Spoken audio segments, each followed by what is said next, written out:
Germanton Hospital pioneers in world-class orthopedic, cardiology and multi-specialty care. Top 3 in Hyderabad, top 10 in South India. Attapur, Hyderabad. కొంతకాలంగా మార్కెట్ని షేక్ చేసినటువంటి బంగారం వెండి ధరలు కొంత మేరకు తగ్గుముఖం పట్టాయి, స్టేబుల్గా ఉన్నాయి. ప్రస్తుతం ఏంటి పరిస్థితి? రాబోయే రోజుల్లో పెరుగుతుందా లేకపోతే ఇలాగే స్టేబుల్గా కంటిన్యూ అవుతుందా? ప్రముఖ మార్కెట్ అనలిస్ట్ ప్రశాంత్ గారిని అడిగి అన్ని విషయాలు తెలుసుకుందాం. ప్రశాంత్ గారు నమస్తే అండి. నమస్తే నిర్మల్ గారు. ఏంటండి గత కొద్ది రోజులుగా మాత్రం స్టేబుల్గా ఉన్నాయి ఇటు బంగారం వెండి ధరలు కూడాను. ఇప్పుడు ఏమన్నా మరి బయ్యర్స్ని అంటే కొనుక్కునే వాళ్ళని లేదా ఇన్వెస్ట్ చేయాలనుకునే వాళ్ళని ఇప్పుడు ఏమైనా చేయమంటారా లేకపోతే మళ్ళీ వెయిట్ అండ్ సీ అనా?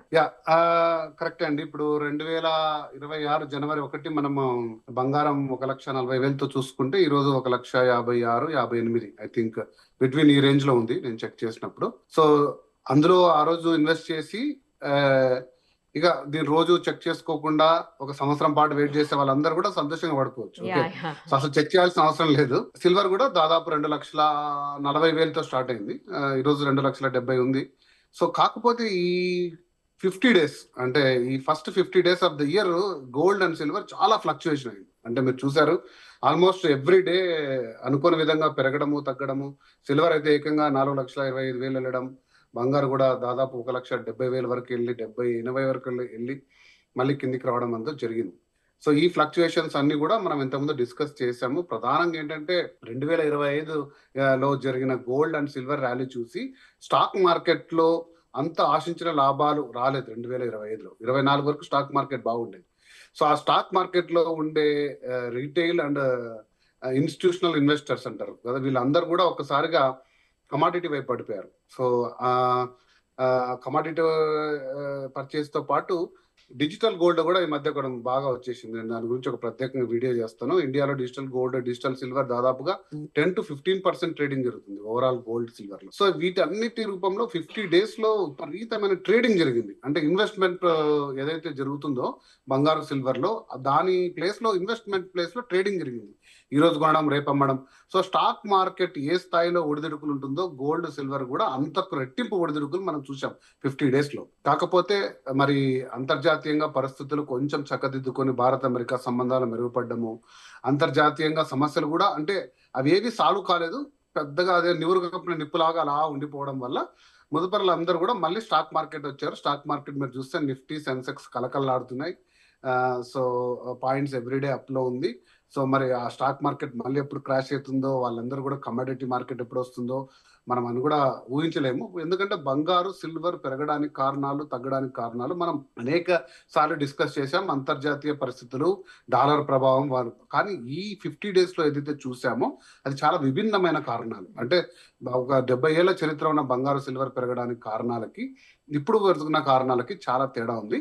కాబట్టి ఇప్పుడు ఏదైతే ఉందో ప్రైస్ కొంచెం కొద్ది రోజులు స్టేబుల్ గా ఉండే అవకాశం ఉంది అని మేము కూడా ఎక్స్పెక్ట్ చేస్తున్నాము, ఉండాలనే కోరుకుంటున్నాం. అలా ఉన్నప్పుడే ఇన్వెస్టర్లు అందరూ కూడా నమ్మకంగా భరోసా తీసుకొని దాంట్లో, ఎందుకంటే అది పెరుగుతున్నప్పుడు ఒక సంతోషం ఉంటుంది కానీ అది ఒకసారి తగ్గుతుందేమో భయం ఉందని చూసారా, అది చాలా చాలా ఇన్వెస్ట్మెంట్ పెట్టే వాళ్ళందరినీ కూడా దెబ్బతీస్తుంది. కాకపోతే మనం ఎప్పుడు డిస్కస్ చేసినట్టు లాంగ్ టర్మ్ హొరైజన్ లో ఈ రెండింటికి మించిన ఇన్వెస్ట్మెంట్ లేదు. ఖచ్చితంగా మీరు దీన్ని సురక్షితంగా పెట్టుకోండి. ఒక మొత్తం అంటే ఒక 10%, 15% మీ మీ యొక్క స్థాయిని బట్టి, మీ యొక్క శక్తిని బట్టి ఎలా కావాలంటే అలా ఇన్వెస్ట్ చేసుకోవచ్చు. సో అయితే కొద్ది రోజులు అంటే ఎక్కువ ఇన్వెస్ట్ చేయాలనుకునే వాళ్ళు కొద్ది రోజులు వెయిట్ చేయడం బెటర్. తక్కువ ఇన్వెస్ట్మెంట్ ఏదో అప్పటికప్పుడు పెళ్లిళ్ళు, ఫంక్షన్స్ అలాంటి వాళ్ళు కొనేసుకోవచ్చేమో కదండి ఇప్పుడు. ఎందుకంటే మార్చి నిన్నటి నుంచి మంచి డేస్ స్టార్ట్ అయిపోయాయి, ఈ రోజు నుంచి కూడా. సో పెళ్లిళ్ళు, ఫంక్షన్స్ చాలా ఉన్నాయి ఈ 1-2 months లో. మార్చి, ఏప్రిల్ అంతా పెళ్లిళ్ళ సీజన్ కదా. అవునవును. సో బంగారు అయితే మీరు లాంగ్ టర్మ్ పెట్టుబడి కింద అయితే ఏ రోజైనా తీసుకోవచ్చు, ఈ రోజు కూడా తీసుకోవచ్చు డెఫినెట్ గా. సో బంగారానికి, సిల్వర్ కి ఒక డిమాండ్ ప్రైస్ అనేది ఒకటి ఉంటుంది. అంటే ఇది ఒక స్పెక్యులేటివ్ అండి. ఇది కూడా ఎవరు రాసి పెట్టారు, ఏదో రిటర్న్ ఆన్ ద వాల్ కాదు. బంగారానికి డిమాండ్ ప్రైస్ 1,40,000, 24 క్యారెట్ చెప్తున్నాను నేను. 1,40,000 ఆర్ 150 అంతే. సిల్వర్ కి డిమాండ్ ప్రైస్ 240 ఆర్ 250. ఇది ఈ డిమాండ్ ప్రైస్ కంటే ఇవి కిందికి పడవండి.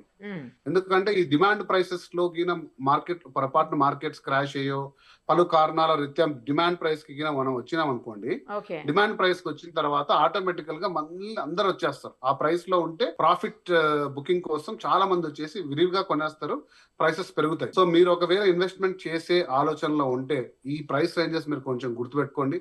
ఈ డిమాండ్ ప్రైసెస్ కంటే కిందికి వస్తాయని నేనైతే అనుకోవట్లేదు.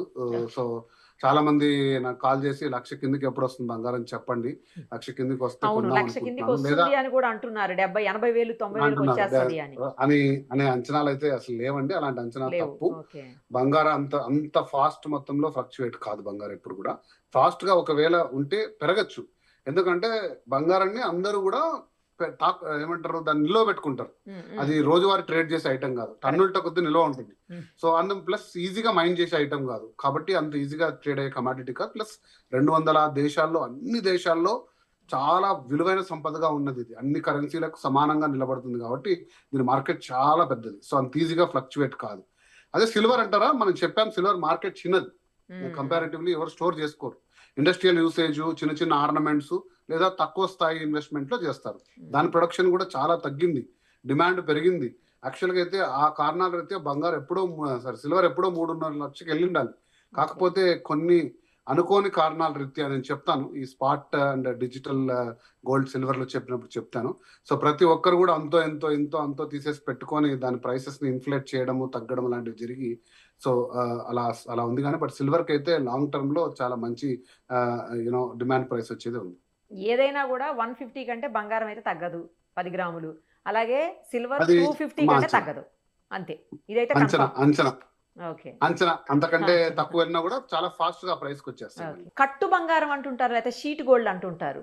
అది రాగి గోల్డ్ మిక్సింగ్ లో వస్తుంది అని చెప్తూ ఉంటారు కదా. అసలు అదేంటి 1 గ్రామ్ గోల్డ్ కి దీనికి చాలా వేరియేషన్ ఉంటుందేమో, అసలు ఏంటిది? దీనికి ఏమన్నా ఇప్పుడు డిమాండ్ ఎక్కువయ్యే అవకాశం ఉందా, లేకపోతే ఇది తీసుకుంటే ఏమన్నా రేపు ఇన్వెస్ట్మెంట్ గా పనిచేసే అవకాశం ఉంటుంది? అది కూడా చెప్పండి. యా డెఫినెట్ గా అండి. ఇప్పుడు అంటే ఒక 30-40 ఇయర్స్ బ్యాక్ ఈ కాన్సెప్ట్ ఉండేది.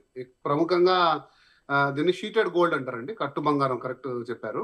సో ప్రముఖంగా పెద్ద పెద్ద కడియాలు కానీ లేదా పెద్ద ఆర్నమెంట్స్ చేయాలన్నప్పుడు so 90-95% copper, 5% gold, 24 carat gold. Okay ఆ షీట్ కాపర్ ని ఎక్స్టెంట్ హీట్ చేసి దాని మీద 24 క్యారెట్ గోల్డ్ షీట్ వేస్తే డెఫినెట్ గా కాపర్ కూడా గోల్డ్ కలర్ లోకి చేంజ్ అయ్యి అది ఒక గోల్డ్ ఆర్నమెంట్ గా ఉంటుంది. సో మీకు ఎప్పుడైనా సరే అంటే ఇది దాదాపు దాని ఒరిజినల్ గోల్డ్ ఆర్నమెంట్ టైప్ లో ఒక 5 ఇయర్స్ వరకు ఉంటుంది. జాగ్రత్త వాడుకుంటే 10 ఇయర్స్ వరకు కూడా ఉంటుంది, ఎటువంటి చెక్కు చెదరకుండా. తర్వాత దాని రూపం అది చెందుతూ చిన్నగా కాపర్ దాని స్థాయి కలర్ మారి కాపర్ కలర్ లోకి వచ్చే ఛాన్స్ ఉంటుంది. But at any point of time దీంట్లో మీరు తీసుకోవాల్సిన జాగ్రత్త ఏంటంటే షీటెడ్ గోల్డ్ లో ఎంతైనా అంత మొత్తమైన గోల్డ్ ఉండొచ్చు కదా, 5 గ్రామ్స్ అయినా గోల్డే, రైట్? 5 గ్రామ్స్ కూడా ఈరోజు తక్కువ లేదు, 70,000 నుంచి 80,000 రూపాయలు. సో ఒక 100 గ్రామ్స్ ఆర్నమెంట్ తీసుకున్నారు మీరు, ఒక మంచి నగలో లేకపోతే వడ్డానమో లాంటిది తీసుకున్నారు. ఆ 5 గ్రామ్స్ మీరు మళ్ళీ తీసుకోవాలంటే సో దాదాపుగా 60% వాల్యూ వస్తుంది. 5 గ్రామ్స్ లో 60% వాల్యూ మీకు వస్తుంది. ఎందుకంటే కాపర్ తో అది మిక్స్ అయిపోయి తర్వాత దాంట్లో నుంచి మళ్ళీ ఎక్స్ట్రాక్షన్ లో చాలా ఇబ్బందులు ఉంటాయి. కాబట్టి మీరు అదొకటి గుర్తుపెట్టుకోండి. దాని మేకింగ్ ఛార్జ్ అనుకోండి, ఇంకోటి అనుకోండి. ఆ షీటెడ్ గోల్డ్ తీసుకున్నప్పుడు ఒరిజినల్ గోల్డ్ ఏదైతే వస్తుందో వాల్యూ 100%, ఇది అంత మొత్తానికి రాదు. కాకపోతే ఇది తీసుకోమని నేను చెప్పను, తీసుకోవద్దని నేను చెప్పను. ఎందుకంటే ఇది ప్యూర్లీ ఇండివిజువల్ డెసిషన్. అది అంత మొత్తం ఆర్నమెంట్ గా మనం కావాలి అన్నప్పుడు రోల్డ్ గోల్డ్ లేదా సిల్వర్ మీద గోల్డ్ కోటింగ్ కంటే ఇది బెటర్ లుక్ ఉంటుంది, ఇది ఒరిజినాలిటీ ఉంటుంది. అంటే కనిపెట్టలేదు దాదాపుగా వచ్చి తీసుకొని ఒక కంసలో ఒక ఎక్స్పర్ట్ ఉంటే తప్ప ఇది షీటెడ్ గోల్డా లేదా అని చెప్పడం చాలా కష్టం. ఓకే, బట్ ఈ రోల్డ్ అంటే ఏదైతే 1 గ్రామ్ అంటారో అది ఇమిటేషన్ లో ఉండే, అది gold just coated, right? So అది కోటెడ్ కాబట్టి దాన్ని కొంచెం ఈజీగా కనిపెట్టచ్చు. ఈవెన్ సిల్వర్ మీద కోటింగ్ కూడా కనిపెట్టచ్చు. బట్ షీటెడ్ గోల్డ్ కొంచెం ఇంతకు ముందు వాడేది ఇప్పుడు ప్రముఖంగా వినిపిస్తుంది. నా అంచనా నిజమైతే బంగారు ప్రైస్ 2 లక్షలు దాటి 2,50,000 పోతే షీటెడ్ గోల్డ్ మార్కెట్ కూడా ఎమర్జ్ అయ్యే అవకాశం ఉంది. మరి ఆ తర్వాత దాది అంటే ఏదైతే కాపర్ ఉంటుందో ఆ రాగి కూడా పనికొస్తుంది కదండి, యూస్ చేసుకోవచ్చు కదా? రాగి వాల్యూ చాలా తక్కువ కదండి. దాంట్లో వాడే 95 గ్రామ్స్ కాపర్ వాల్యూ అంటే ఈ రోజు రేపు 100s లో. దాని ఎక్స్ట్రాక్షన్ ఆ ప్రాసెస్ అయ్యే ఖర్చు కంటే దాని మెటల్ ఖర్చు తక్కువ ఉన్నప్పుడు దాన్ని అంతగా పెద్ద పట్టించుకోరు. థ్యాంక్ యూ అండి, థ్యాంక్ యూ సో మచ్.